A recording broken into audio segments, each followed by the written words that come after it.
ซาลื้อลงให้หยาบเหนียวแข็วขาด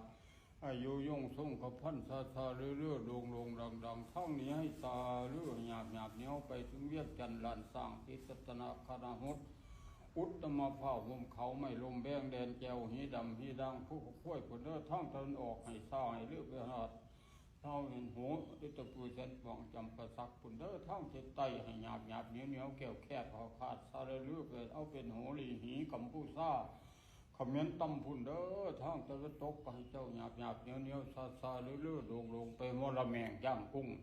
มันได้เล่พามามะวองเมียนยาไข่พุ่นเด้อโอปัด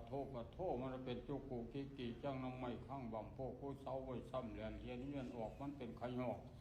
ไข่แง่คือโตลุ่งหนองโง่ค่อยพ่อหานี่พึ่งมองขึ้นอกท่าแก่คุณน้ำแว่นพวกหันนี่คุณขึ้นนาวเขามาซ้ำขึ้นโอเป็นผู้ลูกคนเลื่อนจังตาพี่โป้มันเป็นตัวปูตัวโป้จังเก็บปอกจับโตมันเป็นมังโง่ว่ามันหมักโจกผลคือเสียมว่ามันเพราะเนี่ยเคยเกี่ยวโอ้มันอยู่เปียว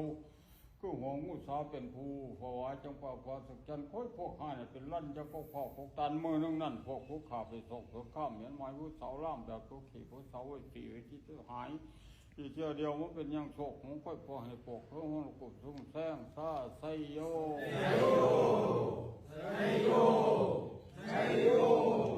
นั่งลูกของนั่งไหลแล้วนี่เชื่อบอกแง่ลงหูพอผู้กูนี่สวัสดิ์สดใสสมผู้เป็นหลานเป็นแล้วมักที่หัดเขาวิธีนี้ผู้เจ้าแก่ทั้งซ้ายกูแก่กูว่าง่ายจากทั้งหัว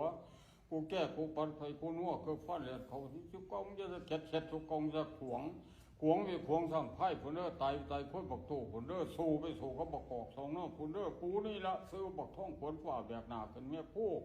ยูคอนกูก็สิพายูบ้าคอนกูตีอยู่นี้ก็กูสิคนวิกลบักไก่หังกูสิฟัดเก่าหูกี่เถี่ยวหูพันของเจนจันก็หยาบแผกแดดหินโจโยบุตรเกิดไซโย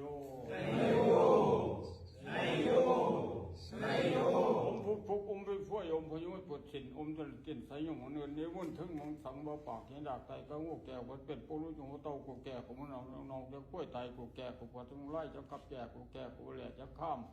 กูแก่กูปัดมือล่ามจะเขากูแก่กูมันเหลืองเพราะเราค่อยกูแก่กูปัดเมื่อกูว่าแก่มันจะแพ้ทักเป็ดเมื่อกูว่าแก่มันจะแพ้ทักไก่บนเขาใส่